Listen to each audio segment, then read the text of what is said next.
हैं आप सब। उम्मीद करती हूँ सब खैरियत से होंगे, ठीक ठाक होंगे। आज जो रेसिपी मैं आप लोगों के साथ शेयर करने वाली हूँ वो chicken cheese pasta with tomato sauce की रेसिपी है, जो बहुत ही मज़ेदार तैयार होता है। इसको बनाने के लिए हमने क्या क्या चीज़ों का इस्तेमाल किया है और इसको हमने किस तरह से तैयार किया है, चलिए देख लेते हैं।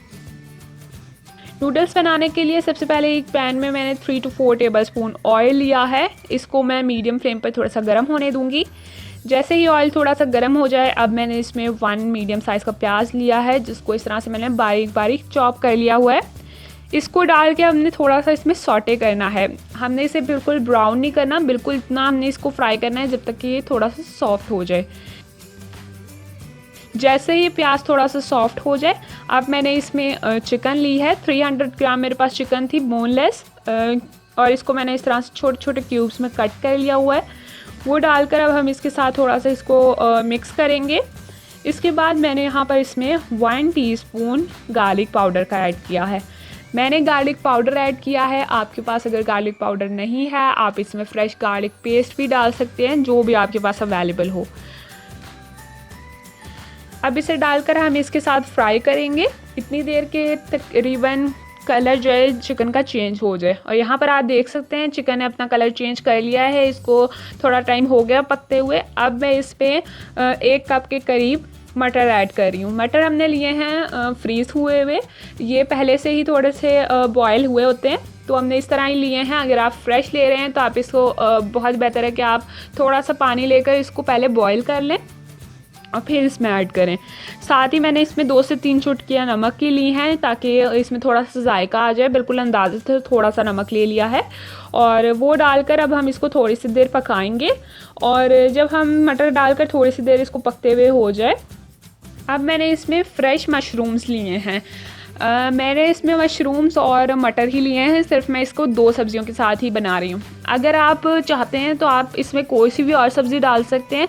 आप ये वाली स्किप करके जोन सी आपको पसंद है या जोन सी आपके पास अवेलेबल हैं वो ले सकते हैं। जैसे कि गाजर है, शिमला मिर्च है, ये भी इसके अंदर अच्छी लगती हैं।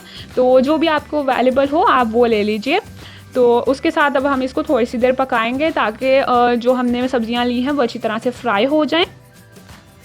यहाँ पर आप देख लीजिए सब्जियों के साथ पकते हुए इसको 3 से 4 मिनट हो गए हैं। अच्छे से सारी सब्जियाँ फ्राई हो चुकी हैं।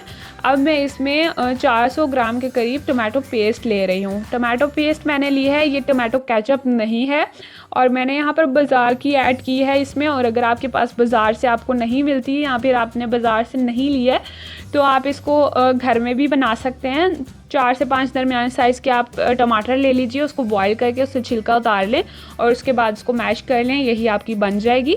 और इसको डाल लेने के बाद यहाँ पर मैंने इसमें हाफ़ कप पानी लिया है। वो डालकर मैं इसको अच्छी तरह से पका लूँगी, ताकि टमाटो पेस्ट का जो कच्चापन है वो भी दूर हो जाए और ये अच्छी तरह से सब्जियों के साथ पक जाए। यहाँ पर आप देख लीजिए कि इसको बॉईल आए शुरू हो गए हैं। 4 से 5 मिनट इसको पकते हुए हो चुके हैं और कुछ इस तरह से की कंसिस्टेंसी में ये आ चुकी है।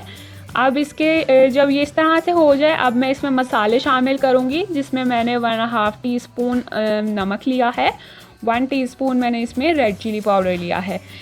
मसाले आप अपनी पसंद से, अपने टेस्ट के हिसाब से कम या ज़्यादा कर सकते हैं। अगर आप बच्चों के लिए बना रहे हैं तो आप थोड़ा सा कम डालें, या फिर जैसे आपको पसंद है आप उस तरह से कर लीजिए। हम थोड़ा सा तेज़ खाते हैं तो इसलिए हमने इतनी ली है और ये काफ़ी होगी इतनी। अगर आप तेज़ खाते हैं तो इतनी।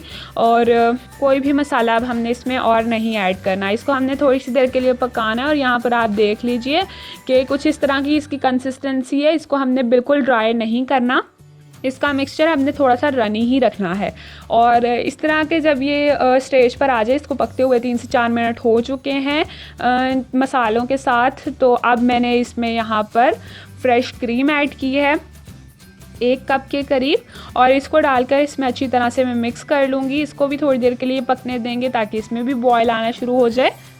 और यहाँ पर आप देख लीजिए कुछ इस तरह की इसकी कंसिस्टेंसी है। ग्रेवी हमारी बिल्कुल तैयार है। चूल्हा मैं बंद कर दूँगी।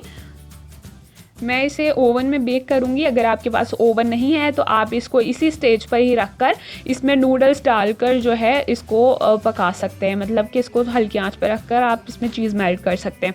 नेक्स्ट मैंने यहाँ पर नूडल्स लिए हैं, मैकरोनी हैं, और इसको मैंने बॉईल कर लिया हुआ है। पानी में थोड़ा सा नमक और थोड़ा सा ऑयल डालकर मैंने इसको बॉईल कर लिया है, और वो मैं डालकर इसको एक ट्रे में डालूँगी, जो सी ओवन की ट्रे होती है उसमें डालकर मैं इसमें जो सी हमने ग्रेवी तैयार की है वो डालकर इसको अच्छी तरह से इसमें मिक्स कर लूँगी। आपके पास ओवन नहीं है ना, तो आपने उसी पैन में जिसमें इसकी ग्रेवी तैयार की है उसी में ही नूडल्स उबाल के डाल लेनी है, मगर नूडल्स आपने उबाल कर ही डालनी है उसमें। इसमें मैं ट्रे में डालकर इसको अच्छी तरह से इसमें मिक्स कर लूँगी, ताकि इसकी ग्रेवी जो है सारी नूडल्स के साथ मिक्स हो जाए और इसका जायका जो है सारा आ जाए नूडल्स में। यहाँ पर मैं इस स्टेज पर इसमें थोड़ी सी ग्रीन चिलीज स्प्रिंकल कर रही हूँ। अगर आप बच्चों के लिए बना रहे हैं तो यही है, जैसे मैंने आपको पहले भी बताया कि आप मसाले भी इसमें थोड़े कम कर सकते हैं, और फिर आप ये भी स्किप कर दीजिए पार्ट, क्योंकि ये भी मुंह में आती हैं तो फिर काफ़ी तेज़ लगती हैं। मगर अगर आप अपने लिए बना रहे हैं या आपको अच्छे लगती है ज़्यादा मिर्चें, तो आप इसमें ये ज़रूर डालें, क्योंकि जब हम इसमें चीज़ डालेंगे और वो चीज़ के साथ ये ओवन में बेक होंगी तो ग्रीन चिलीज़ का बहुत ही अच्छा सा टेस्ट और उसकी खुशबू आती है, तो फिर आप ज़रूर इसमें डालें। इसके बाद मैंने यहाँ पर इस पर चीज़ ली है, ग्रेटेड चीज़ है वो, इसको मैंने अच्छी तरह से इसकी लेयर ऊपर लगाई है, और उसके ऊपर मैंने इसमें ऑरिगेनो स्प्रिंकल किया है। ऑरिगेनो हम बिल्कुल थोड़ा थोड़ा सा इसके ऊपर स्प्रिंकल करेंगे, बहुत ज़्यादा नहीं। और अब मैं इसको ओवन में रखकर तकरीबन 10 मिनट के लिए बेक करूँगी, और 200 डिग्री सेंटीग्रेड पर मैं इसको बेक करूँगी, ताकि चीज़ जो है अच्छी तरह से मेल्ट हो जाए। और अब हम 10 मिनट के लिए इसका वेट करेंगे। 10 मिनट के बाद यहाँ पर आप देख लीजिए मैंने इसको निकाल लिया है, और बहुत ही अच्छे से चीज़ मेल्ट हो चुकी है, और बहुत ही ज़बरदस्त पे कलर आ गया है, बहुत ही अच्छी लग रही है, बहुत मज़ेदार ये जायके में बनती है, बहुत ही आसान भी है। तो आप इसको ज़रूर बनाएं और फिर से ट्राई करें, और हमें कमेंट करके बताएं कि आपकी कैसी बनी है। वीडियो पसंद आई हो तो लाइक, शेयर एंड चैनल को सब्सक्राइब ज़रूर कीजिएगा। Thank you for watching the video. मिलते हैं आपसे नेक्स्ट वीडियो के साथ।